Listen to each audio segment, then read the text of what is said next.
الحمد لله رب العالمين، والصلاة والسلام على أشرف الأنبياء والمرسلين نبينا محمد وعلى آله وصحبه أجمعين. أما بعد، للسؤالات وجوابات بدي مبارك نشستونو کی دا زمانگا یو نوی نمبر نشسته 91 نمبر نشسته دا اللہ پا توفیق سر چی پا دی کی منگا دا آغا سوالاتو جوابات ورکو چی کم درونو او دخویندو دا طرفنا منگ تر رسیدلی نو دا اللہ پا ایدن سر او دا آغا پا توفیق سر دا نشست شروع کو. اولنی سوال پدی کی یورور کڑے چی دو منزون یوزے کو مسبخین مازیگر یا ماخام مسخوتن نو آئی دید پر دو ازانون او دو اقامتون بی؟ الجواب وبالله التوفیق. راجح قول دادے دا علماء پا اقوالو کے او دا دلیل پا اعتبار سر مضبوط قول دادے چی کل دو منزون یوزے کیگی نو دا غید پر با یو ازانی او دو اقامتون بی، یو ازان دو اقامتون بی. او دا احناف و دا حنابلو قول دے. باز دا امام مالک مذہب چی کم علماء دی دا غویم دا بازو دا قول دے او دلیل پہ اعتبار سر دا مضبوط قول دے. حجت الوداع پا موقع باندی پیغمبر صلی اللہ علیہ وسلم چی آخرنے حج کردے او دغیو حج پیغمبر صلی اللہ علیہ وسلم کردے او آغا آخرنے الوداعی حج. نو دغا الوداعی حج کی جابر بن عبداللہ رضی اللہ عنہما وی پا صحیح مسلم کی دا روایت تے وی ثم اذن ثم اقام. عرفات کی چوی کل پیغمبر صلی اللہ علیہ وسلم نو ازانو شو بے اقامتو شو فصل الظہر مسبخیر منزیو کو ثم اقام بے اقامتو کو فصل العصر مازگر منزیو کو نو دیزی گور دو اقامتو ندی او ازان یو دی حتی ات المزدلفہ وی بیراغ مزدلفیت فصل بها المغرب والعشاء. نو پا مزدلفہ کی ماخام و مسوطن منزو کو ادوان جمع کرو بی اذان واحد و اقامتین پا یو اذان سر و بدو اقامتون سر. نو دینم دا ثابت شو. نو خلاصه دا جواب دا شوا چی کل دو منزون یوزے کیگی نو دا غید پارا با سو ازانو نئی یو اذان بی او دو اقامتون بی.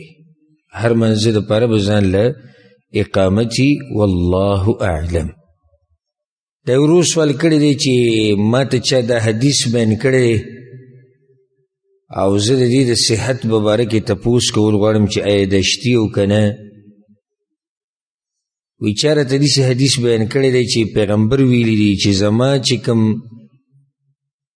اوصاف تی زما دا جسم چی کم صفات تی اغولی کئی مطلب چی پیغمبر پا دنگوالی کی دیسی و ویختی دیسی و مخ مبارک کی دیسی دا طولی کی وانظروا فیہا او اغیتا گوری وقت پا وقت غلی کلو تا گوری ومن نظر فیہا وفکأنما رآنی چاچی دیتو کتو لکا دا چی زو وریدم او چاچی زو وریدم نو اللہ بے حرام کی پا وور باندی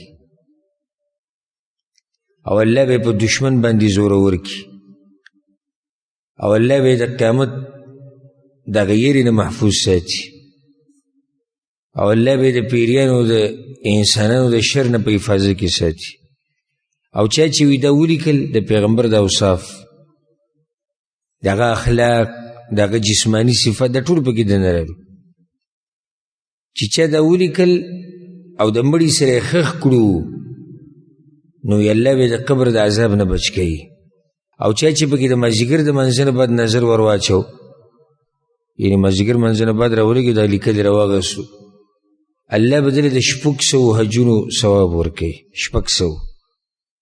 او چا چې پکې د ماښام د منځه نه بعد نظر واچو نو الله به له د 800 حجونو ثواب ورکوي. او چا چې پکې د ماسخوتن د منځه نه بعد نظر ور واچو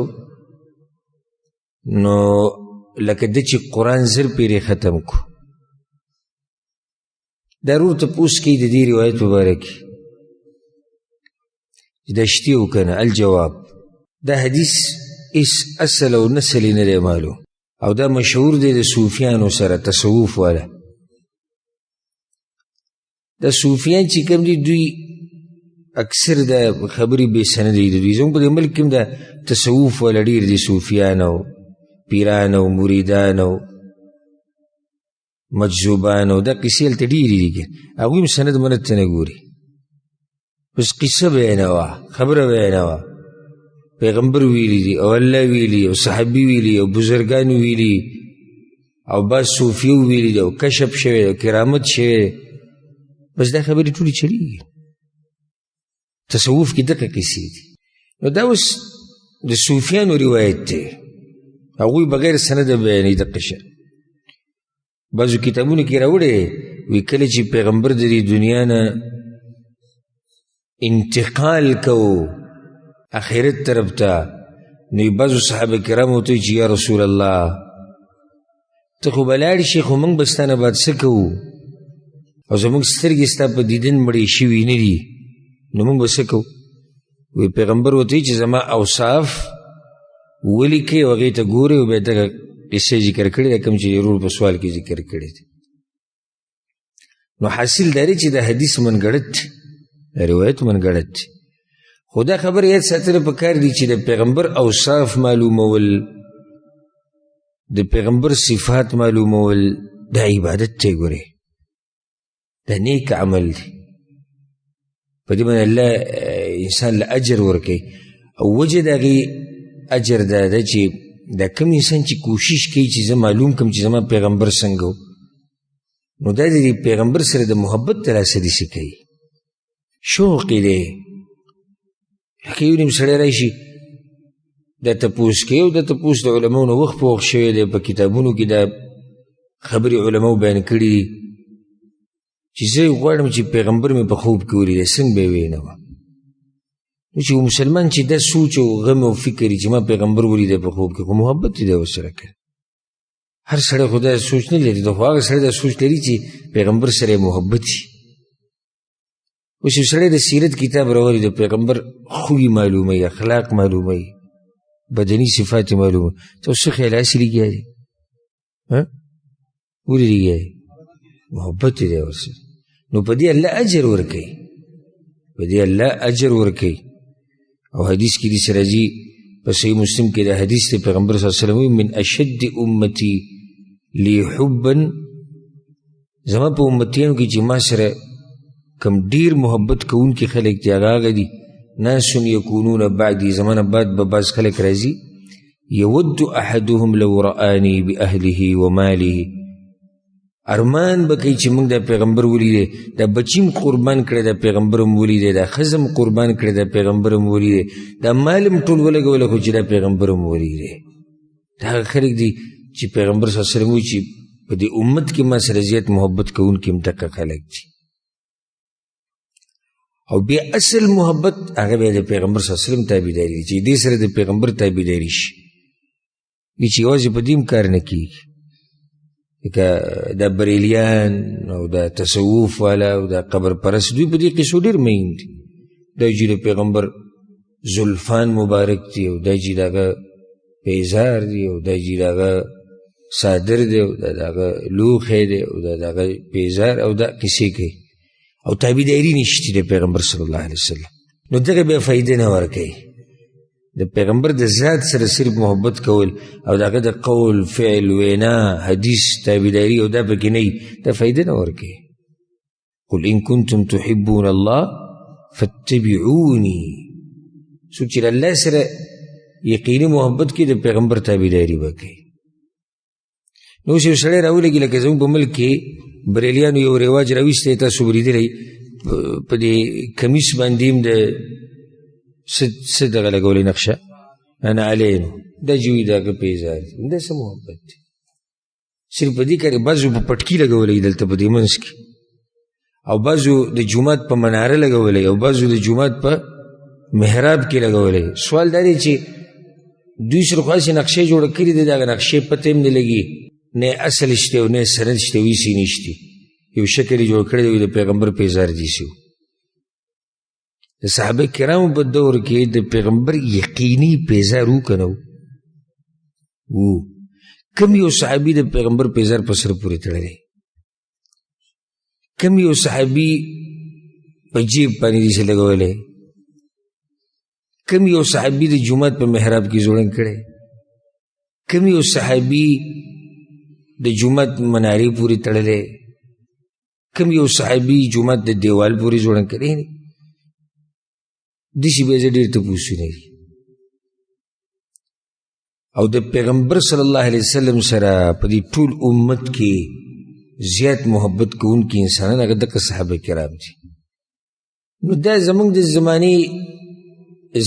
زمانې به یو راپاس یو ځان ته به هلته دغه لګولی دا نښه به یې بیج به یې لګولی د ماشومانانو په شان دا جي نعلین دي شو نعلینو نقشه دا شوزه زه مونږ ته سره لږ ساعت له ومنله چې او د پیغمبر د پیزارو نقشه بلکل دغه شان وه ښه نو بیا څه وکړو تابعداري د دغه پیغمبر په کار ده د هغه په نقشه قدم تګ په کار دی په دې کار نه کېږي چې ته نقشه دې راغستې ده او جیب دې راچولې ده او کله یې په پټکي تړې او کله یې په جومات په محراب جوړه او کله یې په منارو اچې په دې کار نه کېږي نو خبره مې ټوله دې پورې راواغسته چې بیا د دې محبت سره تابعداري په کار ده څه تابعداري نه که نه نو تش محبت ګوره کار نه کوي ګوره د پیغمبر په لار تله په کار ده اوس ته د پیغمبر نوم واورو په ژړا شي سترګو نه اوښکې روانې شي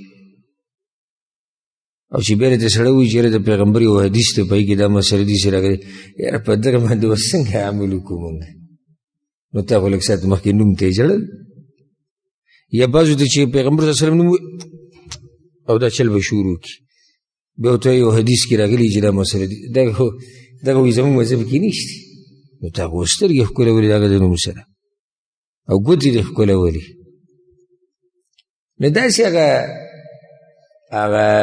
بې فایدې محبت دی څه دی فایدې کې چې اصل تابعداري نشته نو څه شي بس د نوم محبت اصل محبت او فایدهمند محبت هغه دا دی چې یو سړی صحیح د پیغمبر په ذات به هم میني ورسره به تابعداري کوي د هغه په قول فعل په وینا په دې هر څه به میني دا بیا صحیح محب رسول دی دا صحیح څه دی محب رسول د پیغمبر صلی الله علیه وسلم محبت کوونکی عاشق رسول به نه وایي مخکې ما سوالاتو جواباتو کې هم دا مسله بیان کړې ده او عامو درسونو کې هم د عاشق ټکی ګوره صحیح نه دی دا به نه استعمالوي عاشق رسول یا عشق د الله سره نه عشق دا ټکی چې دی دا په هغه محبت کې استعمالیږي چې هغه د حدودو نه وړېدلی محبت دي د محبتو اقسام دي که نو چا چېرته دا ویلي چې زه د خپل لور سره عشق کوم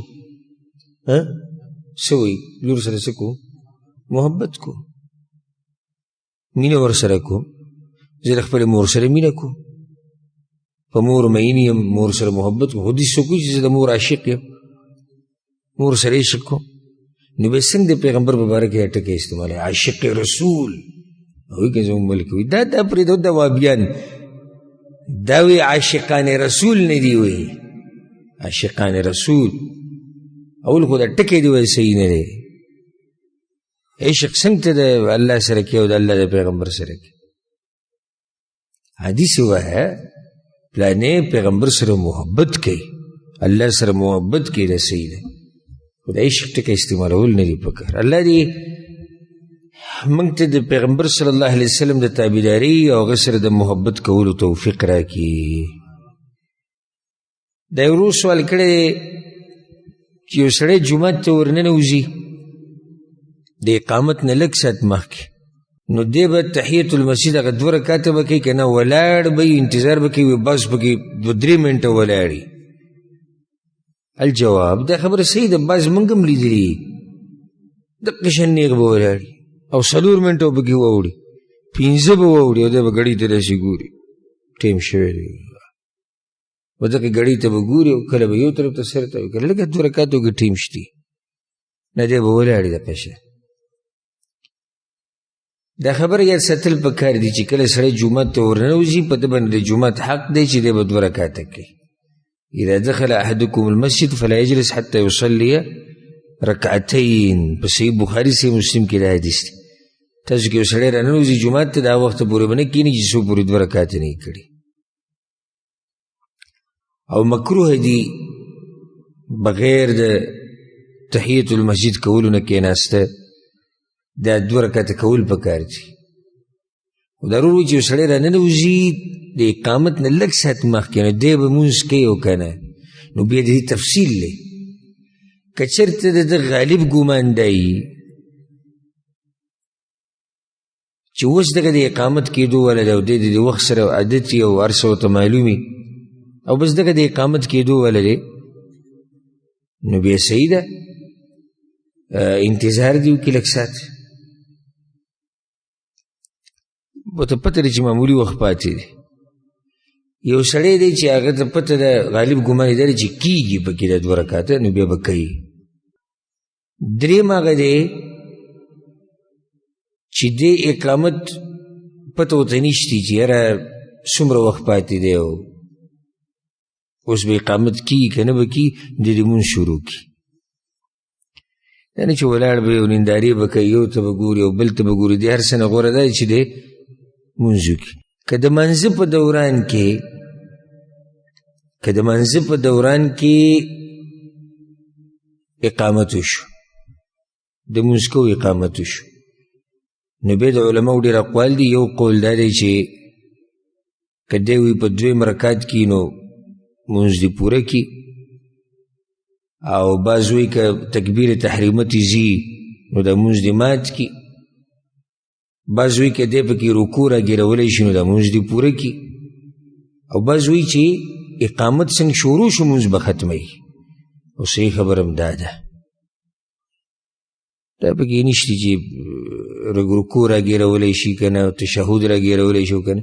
وجه دا چې هلته واضح حدیث ته اذا اقیمت الصلاة فلا صلاة الا المکتوبه چې د منځه دپاره اقامت وشي نو بیا یو مونځ هم نه کېږي سوی د هغه منځه نه کوم دپاره چې اقامت شوی. نو که بالفرض ته مونځ دې شروع کو اقامت شروع شو مونځ مات کړه ستا پسې ځي. خو چې ولاړ یي دا بس لیدلي که نه ولاړ به بس 2-3 منټه دا خو لا ښه دی چې ولاړ له دې نه خبر دی چې کښېنم بغیر منځه نه یعنې زموږ دا څه کوي او راشي ډایرېکټ کښېني نو نه ولاړ دی او نه تحیت المسجد وکړو. ځنه دغه ښه دی کوم چې ولاړ له کښېني نه. نو 3 حالات شو والله اعلم. دا ورو سوال کړی دی چې ما یو پوره ورځ وي 15 مونځونه مې وکړو او بیا راته وروسته پته ولګېده چې زه د جنابت په حالات کې وم نو اوس به څه کوم؟ الجواب دا خو د مانځه دپاره شرط دی چې دا سړی به څه پاک وي او دس په حالات کې وي. ضرور ته موږ دا وایو چې ته به اوس دا کوې چې دا مونځونه به بیا راګرځې دا مونځونه نه دي شوي او ګناهګار نه یې پې وجه دا و چې د نه یېرو دې دلاسې د الله نه رانیسي ګناهګار پې نه او نور ته باندې دا دي چې د مونځونه به بیا کې. پیغمبر صلی الله علیه وسلم حدیث کې وایي لا تقبل صلاة بغیر طهور بغیر اودس نه الله مونځ نه قبلی. او روایت کې راځي لا تقبل صلاة احدکم اذا احدث حتى يتوضأ په تاسو کې د یو کس مونځ نه قبلیږي چې کله اودس مات شي د هغه وخته پورې چې څو پورې اودس بیا نه یې کړی. نو چې ضرور د جنابت په حالات کې خو معنی دی چې اودس یې مات وکړه نو چې اودس یې مات و نو مونځ یې نه کېږي. والله اعلم. دا یو ورور سوال کړی دی چې صلاة الضحا څو رکعته دي؟ او ما داسې اورېدلي دي چې کم سے کم 2 رکعته دي او زیات نه زیات 8 رکعته دي. دا خبره صحیح ده؟ الجواب، د صلاة الضحا په باره کې نصیحت دی زموږ ټولو ملګرو ته چې زموږ کم تفصیلي درسونه دي هغې ته رجوع وکړئ. موږ ښه تفصیل سره د صلاة الضحا مسایل احکام هغه بیان کړي. د مقام د هغه تفصیل نه دی، خو کم سے کم 2 او زیات نه زیات 8. نو دا خبره صحیح ده چې کم سے کم 2 رکعته دي، دونه خو نه کمیږي. صلاة الضحا کم سے کم څو دي؟ 2 رکعات. په صحیح مسلم کې دا حدیث دی، صحیح مسلم کې دی، ابو ذر رضی اللہ عنہ پیغمبر صلی اللہ علیہ وسلم سے ویجزئ من ذلك 2 رکعتان يركعهما من الضحى 2 رکعات ذکر کړي. نو دین واضح شو چې کم سے کم څو دي؟ 2 رکعات. په صحیح بخاری صحیح مسلم کې دا حدیث دی د ابو هريره رضی اللہ عنہ وی ما ته زما ملګري پیغمبر صلی الله علیه وسلم یادوي، هغه ما ته وصیت کړی د 3 خبرو چې یو به د 3 ورځې روجې نه پرېږدي په میاشت کې، ورکعتي الضحا او 2 رکعته د ضحا ده، 2 رکعته ذکر کړي دي. او ویتر کول د خوب نه مخکې، ځکه چې هغه طالب د علم نو خوب وله ورته نو ته به د خوب نه مخکې ویتر وکړي چې ته ناوخته پورې ناسي. نو مقصد د دې حدیث ته بیانول دا چې دلته څو رکعته ذکر شوي دي؟ 2 رکعات. بیا پیغمبر صلی الله علیه وسلم 4 هم کړي دي، د 4 نه ډېر کړي هم دي. لکه عایشه رضی الله عنها روایت ته په صحیح مسلم کې دی چې کله هغې نه تپوس وشو چې پیغمبر صلی الله علیه وسلم به صلاة الضحا څومره کوو؟ وی 4 رکعات 4 به یې کول، ویزید ما شاء الله یا ویزید ما شاء، او چې څومره به یې زړه وغوښتو دومره به یې ډېره، یعنې څومره چې به یې زړه وغوښتو دومره به یې ډېره. د دین علما دا فایده اخلي، بعض محققین علما چې د زیاتې څه حد نشتي، او دلیل پې دا دی ځکه چې عایشه رضی الله عنها څه ووي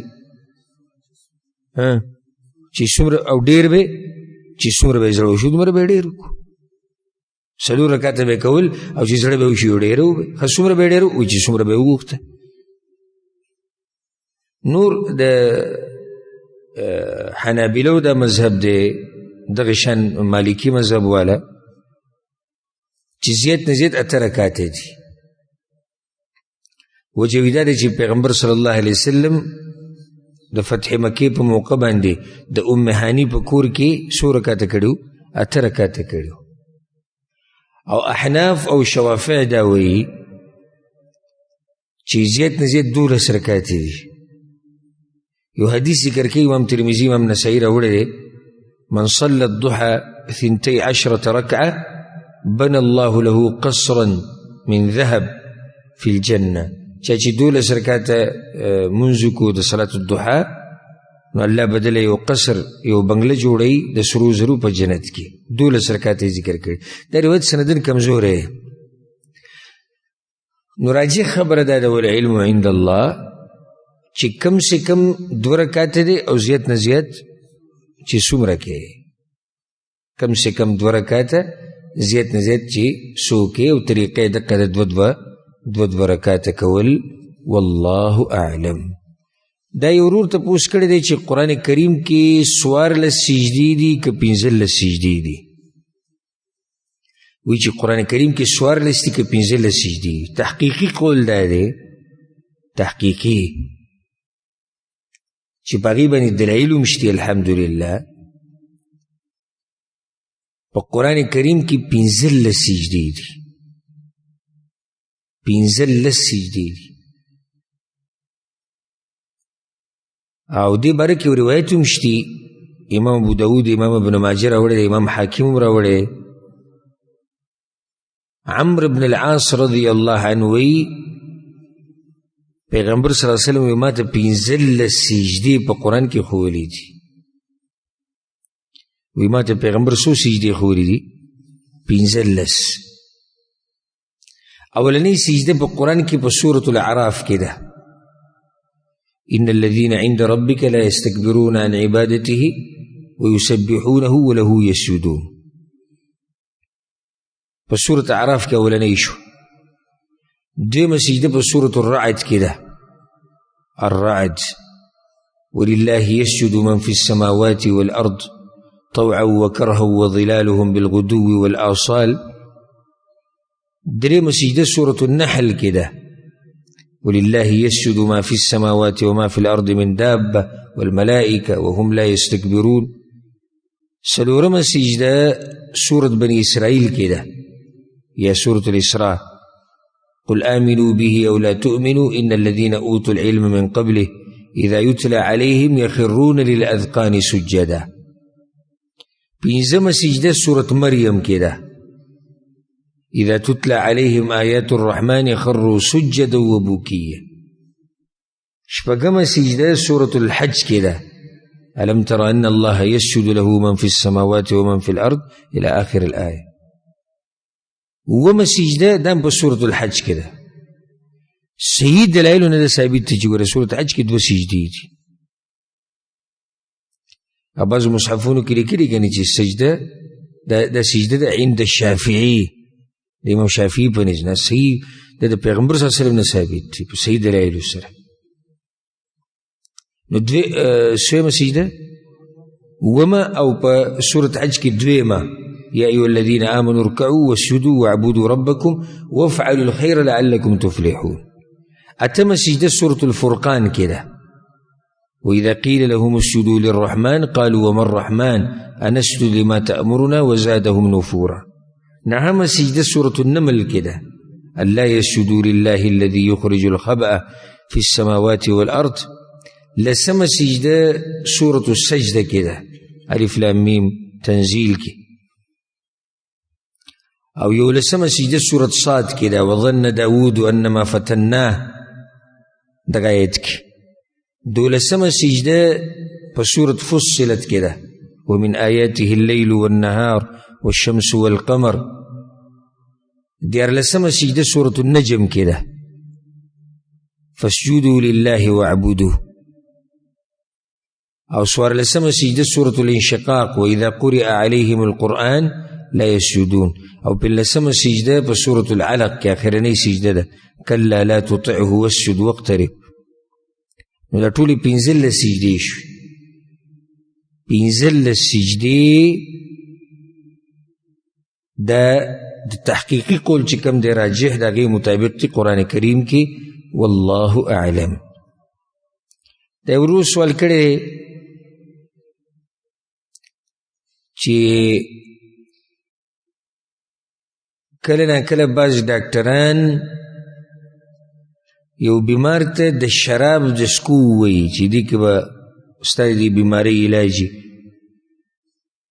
نو د علاج دپاره که سړی لږ شراب استعمالوي نو استعمالولی شي او که نه. الجواب داسې سوالونه مخکې هم شوي دي زموږ نه د هغې جواب شوی دوایي استعمالول علاج کول دا خو موږ ته شریعت ویلي دي چې علاج وکړئ او دوایي استعمال کوئ خو علاج په هغه څه باندې چې شریعت اجازت ورکړې ده خو نه چې علاج کوو چې بس څه دې وکړو. امام ابو داود رحمه الله یو حدیث راوړی ابو الدرداء رضی الله عنه پیغمبر صلی الله علیه وسلم وایي ان الله انزل الداء والدواء. الله دې ځمکې ته بیماري م راکوزه کړې ده الله علاج م راکوز کړی دواړه راکوز کړي دي. وجعل لكل داء دواء او د هرې دوایي دپاره علاج الله پیدا کړی. فتداو علاج کوئ علاج کوئ خو ولا تداو بالحرام علاج به په حرامو باندې نه کوئ. نو شراب حرام دي که حلال دي؟ حرام دي. نو چې حرام شو نو بیا په علاج نشي کېدی. بلکې دې باره کې د صریح حدیث ویم په صحیح مسلم کې دا حدیث دی د پیغمبر صلی الله علیه وسلم نه یو صحابي ته پوښتنه وکړو د شراب مبارک نه هغه ته منع کو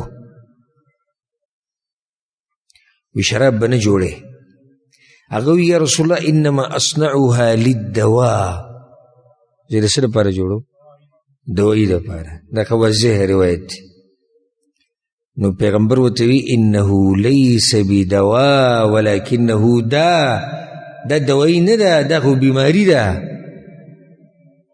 شراب دوایي نه ده شراب خو بیماري ده چې زه د علاج دپاره جوړوم نو پیغمبر صلی الله علیه وسلم هغه منع کو حاصل د جواب دا شو چې شراب حرام دي او حرام په علاج کې استعمالول څه دي ناروا دي والله اعلم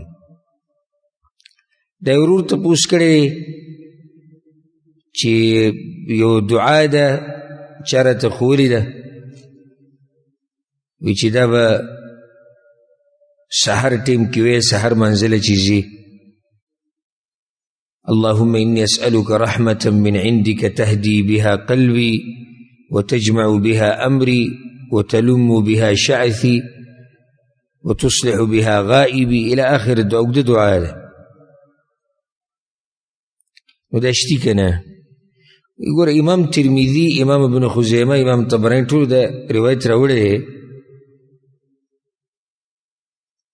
ده عبد الله بن عباس نه چې هغه د پیغمبر صلی الله علیه وسلم په کور کې و شپې کړې وکړه هلته یاد دا قصه کې نه ده نو کله چې پیغمبر د منځ نه د شپې غالب فارغ شو کله چې پیغمبر صلی الله علیه وسلم د شپې د منځ نه فارغ شو نو دا دعا وی دا اوږده دعا دا کوم چې د روح سوال کوي چې دا دعا راته چا ویل دا ډېره اوږده دعا ده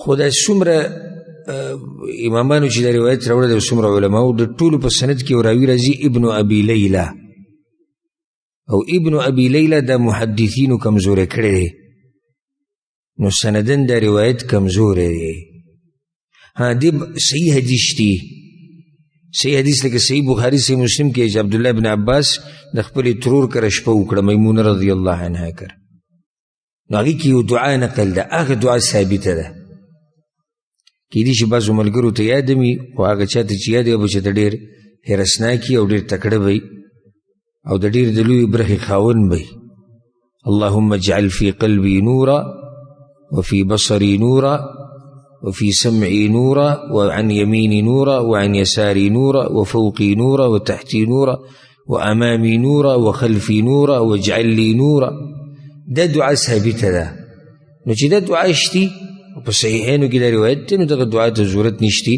او د هغې سند هم کمزوری دی والله اعلم دا یو ورور سوال کړی دی چې بعضو روایتونو کې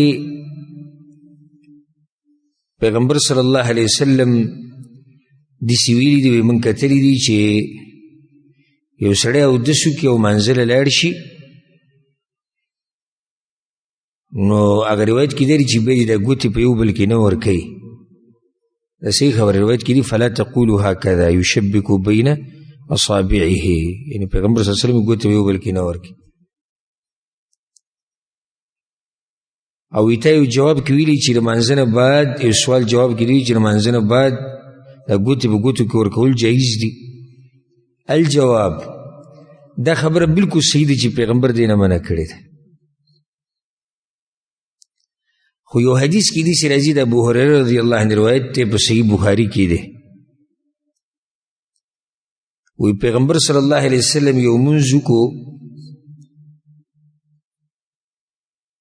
یا د مازدیګر منځ یا د ماسپښین فصلى بنا ركعتين دو رکعتې وکړو ثم سلم او به سلام وګرځول فقام الى خشبه معروضه في المسجد یو لرګی پروتو په جومات کې پیغمبر هغې ته ډډه ولګوله کانه غضبان غصه کې په دغه ورځ او موږ یې څو رکعته وکړو دوه رکعته غسو ووضع يده اليمنى على اليسرى خی لاس په ګس کېښودو وشبک بین اصابعه او دا ګوتې په ګوتو کې ورکړي ووضع خده الأيمن على ظهر كفه اليسرى او دا ننګې داسې په دې ګس لاس په دې شا داسې کېښودو داسې ناسو بیا الى آخر الحديث هغه حدیث نه ذکر کوم اوږد حدیث چې بیا څه شي نو د دې نه ثابته شوه چې کولی څه دي جایز دي نو دغه حدیث چې کوم دی روز ذکر کړی دا هم صحیح دی چې پیغمبر منع کړی نو دا به راجمع کوو دا یو قاعده ده ګوره د اهل علمو سره چې قدر الامکان د نصوصو په منځ کې به جمع راولي یعنې چې یو نس غزار کوي دا حدیث لري کو دغه لري کو دا آیت لري که نه دا به راجمع کې نو دا به څنګه جمع کوو دا به داسې جمع کوو چې کوم حدیث کې چې منع راغلی ده هغه ټیم کې منع راغلی ده چې د مانځه نه مخکې ته مانځه ته په انتظار ناستې نو بیا به نه کړي مانځه نه بعد جایز دي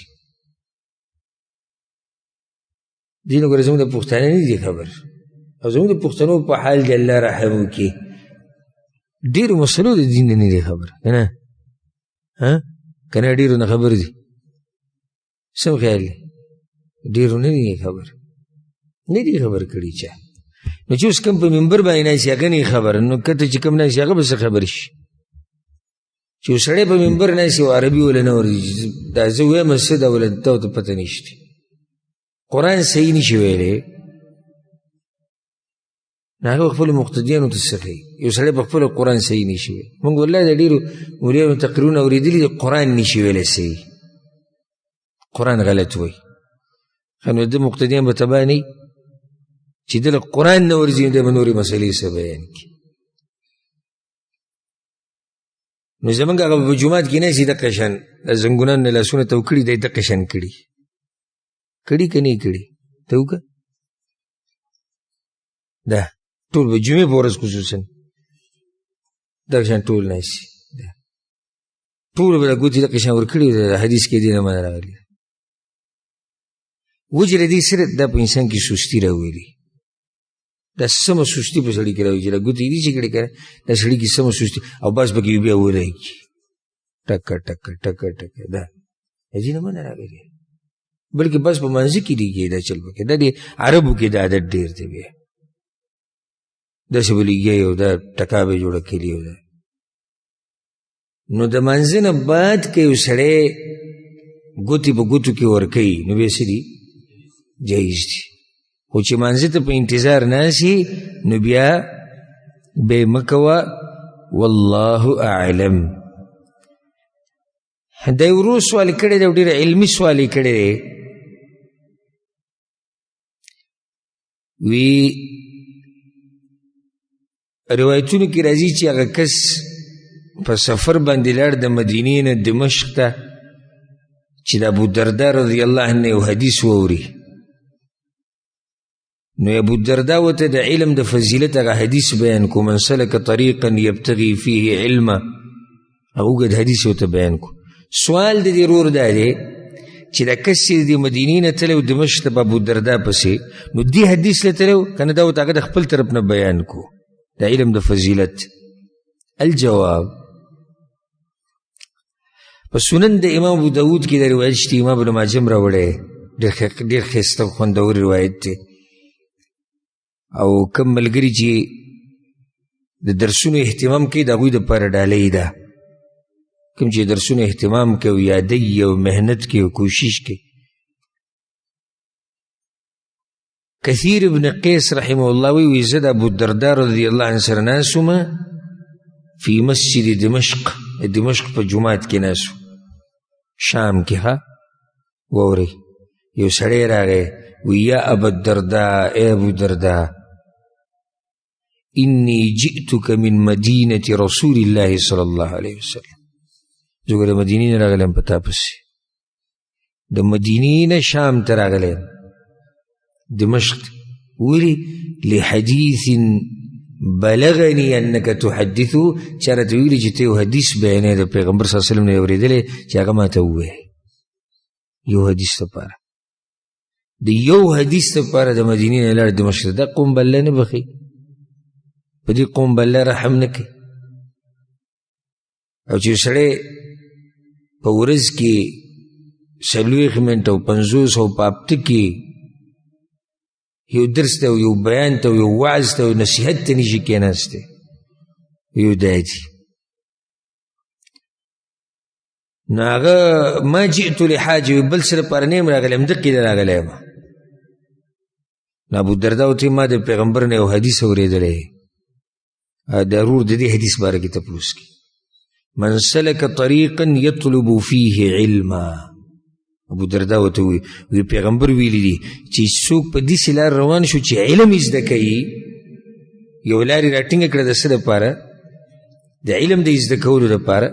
سلک الله به طریقا من طرق الجنه، الله به د جنت په لارو کې په یو لار روانوي. د علم دا لار نه ده ته ډایرکټ جنت ته رسي. دا اوس دلته ستاسو راناسته چې دا کومه دا لار دا ګورې جنت ته رسي، دا لار ډایرکټ، دا معمولی کار نه دی. ګورې بیا ورته وی پیغمبر وایي چې ان الملائکة لتضع اجنحتها رضا لطالب العلم، ملائک خپل وزرې خوري چاته؟ طالب علم ته. دی د ملائکو په وزرو ګرځي. بیا ورته دا وایي چې د عالم دپاره چې علم ورسره وي، ځمکه او اسمانونو کې چې څوک دي ټول د هغه دپاره بخانه غواړي، ټول تر دې چې الحیتان فی جوف الماء، میان په اوبو کې دننه وي یا الله د پلانې عالم وبخه. میان یو روایت کې داسې هم راځي چې میږي په سوړو کې دننه لګي وي یا الله په دې علماو باندې رحم وکړه. بیا ورته وی پیغمبر وی چې د عالم فضیلت په عابد باندې، په عام سړي نه، داسې دی لکه څنګه چې د 14مې سپومۍ په دې ستورو باندې غوره ده. بیا ورته وی ان العلماء ورثة الانبیاء، پیغمبر وی چې علما وارثان د چا دي؟ پیغمبرانو. وان الانبیاء لم یورثوا دینارا ولا درهما، او پیغمبرانو په میراث کې درهم او دینار او روپۍ نه دي پرېښودي، انما ورثوا العلم، پیغمبرانو څه پرېښودی؟ علم. او دا ډېر د خوشحالۍ خبره، ډېر د خوشحالۍ. موږ خو چې واورو دا ټک خطا پوهه الله را کړې ده لږه ډېره، او وړوکی طالب علم یم زه اوس هم، او د دین د زده کړې په هغه لار کې روان یو. خو دې حدیث ډېر خوشحالېږو چې پیغمبر وایي فمن اخذه اخذ بحظ وافر، چاته چې د پیغمبر په دې میراث کې څه میلاو شو نو دا ډېرې لویې برخې خاوند دی، دا ډېرې لویې برخې خاوند، دا ډېره د خوشحالۍ خبره. الحمدلله. دغه پرېږده مړه، سړی سره زر جمع کوي او سړی سپین زر جمع ځان سره جیب کې کېد، یا زما کور غټ دی نو زه څه وکړم؟ هسې به ته هم ځي، ته به هم ځي، هغه چې په دین باندې وایي پوهه دی وایي هغه به هم ځي، خو تا نه به دا سره زر او دا هر څه او دا کور او بچي او ښځه هر څه به نه پاتې شي، هغه به ځان سره د علم په سینه کې قبر ته وړي، هلته به ولې په الله اجر ورکوي. اوس د روز سوال دا دی، تاسو به دې سوال پوه شوئ چې دا سړی چې د مدینې نه دمشق ته لاړ، دی د دې حدیث لپاره تللی و دا کمې چې ورته وویې که نه دا ورته ابودردا د ځان نه وویې؟ دا سوال دی. نو جواب ښکاري داسې والله اعلم چې د دې حدیث لپاره نه وتلی، دا حدیث خو هغه د خپل ځان د طرف نه وویې چې ته خو ډېر غټ جهاد دی وکړو چې ته د مدینې نه دلته راغلې د یو حدیث لپاره. ځکه یو روایت کې داسې راځي، امام ابن ماجه چې کوم روایت راوړی بیا هغه ورته وایي ابودردا ورته فما جاء بک تجاره، تجارت خو نه یې راوستی دلته وي نه، ولا جاء بک غیره، بل څه کار خو دې نه و چې د هغې دپاره راغلی وي، نه نه، وایي چې بل څه کار دې هم نه و، تجارت هم نه و، حاجت هم نه و، دې له راغلی نو بیا یو حدیث واوره. نو هغه اصل کې دې حدیث نه و راغلی، دا خو ته ابودردا د خپل طرف نه څه کو ډالۍ کو، هدیه ورته کو چې تا خو ډېر غټ کار وکړو نو ته هم په دې حدیث کې دننه راغلې. دومره اوچت مقام بدل الله درکوي. نو الله سبحانه وتعالی دا مقام موږ ته نصیب کړي، او الله دې موږ له توفیق راکړي د علم د زده کولو. دلته چې تاسو ناستې ګوره دا معمولي مه ګڼئ ورې. خو زه بار بار دې ملګرو ته دا وایم چې ګوره یو ورځ به یا به ته نه یا به زه نه یم یا به دا مجلس نه یا به دا وخت نه یا به هېڅ نه یا به ډېر ارمانونه وکړي، ډېر ارمانونه به وکړي. بیا کېدای شي قبر ته لاړ شي. ډېر ملګري زموږ د درسونو اوس خاورو لاندې پراته دي او کېدای شي زه خاورو ته لاړ شم ولې ما څه لیکل راوړي دي او یا موږ د یو بل نه جدا شو، زه بل ځای ته لاړ شم ته بل ځای ته لاړ شم، څه پته لګي. بیا به سم ارمانونه وکړي خو بیا به ته پته ولګي. د ورو سوال کړی دی چې د پیغمبر صلی الله علیه وسلم تش بول چې دي تشې میچازې آیا دا پاکي دي او داسې ثابت دي چې دا چا څکلي دي؟ الجواب او ډېر ورو به هم د بریلیانو نه څه اورېدلي چې هغوی دا قیسې میسې ډېرې کوي. د پیغمبر صلی الله علیه وسلم تش بول واړه بول یا تشې میچازې د دې د سکو په باره کې دوه روایتونه دي چې دوو ښځو دا څکلي دي. یو روایت د ام ایمن دی، امام حاکم راوړی دی، امام طبرانی راوړی چې پیغمبر صلی الله علیه وسلم د شپې د کور په یو ګوټ کې یو لوښی پروت و په هغې کې تشې میچازې وکړې. پخوا به دغه لوښو کې میچازې کولې بیا به هغه بهر صفا کول هغه لوښي. پخوا داسې طریقه وه. دا خو د نږدې وخته پورې دا طریقې وي، یعنې که زمونږ کوم څوک سپینګیری وي ډېر چې تپوس وکړي هغه به درته هم دا طریقه بیان کړي. نو دا یو لوښي کې پیغمبر صلی الله علیه وسلم تش بول کړي و او هغې بیا سیټ ته یې ښودی و. نو ام ایمن وایي چې زه د شپې راپاڅېدم او زه تږي وم، نو دغه لوښي کې چې څه و هغه ما وڅکله و، ما ته پته نه وه. سهار ما پیغمبر ته ووایي سهار راته پیغمبر صلی الله علیه وسلم ووایي چې ام ایمن دغه لوښي کې چې څه دي دا واړوه. ما ورته هغو ما څکلي دي. پیغمبر صلی الله علیه وسلم په خندا شو چې هغو زما بول و. یو دا روایت دی او دا سندن کمزوری. دویم روایت امام طبرانی امام بیهقی راوړی دی چې پیغمبر صلی الله علیه وسلم یو لوښی و د کټ لاندې به یې ایښودو، پای کې به رسول الله وسلم تشې میچازې کولې د شپې، سهار به بیا صفا کوه، تشې میچازې به یې ترې اړولې. نو په دغې کې تشې میچازې کړې وي، بیا راغی چې دغه لوښی لرې کې چې وکتو پای کې دننه څه نه و. هلته یو ښځه وه برکه، د هغې نوم و، د ښځې نوم برکه و. دې ښځې به د ام حبیبه خدمت کوه، هغې د ځان سره راوستې وه د حبشې نه. نو پیغمبر صلی الله علیه وسلم ورته د برکت یې وویل، وی هغه دې کې خو بول و هغه څه شو؟ وی هغې ورته وایي چې ما څکلي دي. وی پیغمبر صلی الله علیه وسلم ورته وایي چې بس بیا خو د جهنم د اور نه دې ځان بچ کو. دا حدیث هم سندن کمزوری دی. دا دوه روایتونه دې باره کې راغلي دي او دواړه روایتونه سندن کمزوري دي. د پیغمبر صلی الله علیه وسلم بول تشې میچازې اصل په دې کې دا دی چې دا هم د باقي انسانانو په شان دي، لکه دې لپاره څه استثنا نه ده ثابته چې دا پاک دي. صحیح خبره دا ده. اوس پته نه شي چې بعض خلک به څه فتوې لګي، دا خو د خلکو کارونه دي، خو موږ یو اصولي خبره کوو بنیادي دلایلو په رڼا کې. پیغمبر صلی الله علیه وسلم به استنجا کوله که نه کوله؟ استنجا به یې کوله، قضای حاجت نه بعد به لازم استنجا کوله. بل دا ثابت هم نه شوي چې دا میچازې څکلي دي. هغه دوه حدیثونه دي، دواړه څه دي؟ کمزوري. ښه که ثابت هم شي، که د دواړه حدیثونه ثابت هم شي، نو دواړو قصدن نه دي څکلي، په غلطۍ سره یې څکلي او هغوی کې اوبه دي.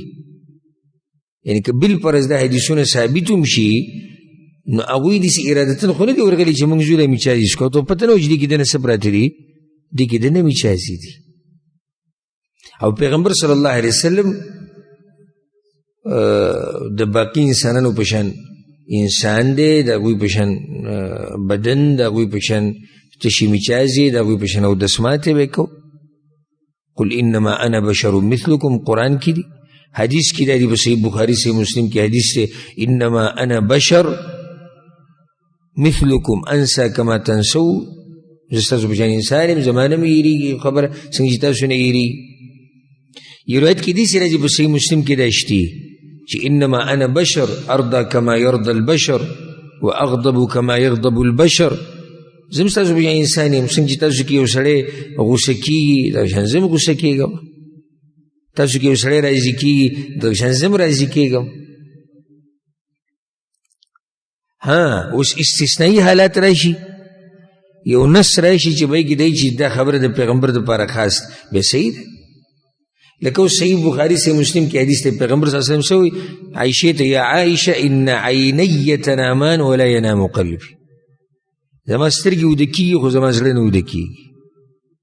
نو صحیح شو دا د پیغمبر دپاره دا خبر خاص ثابت شو.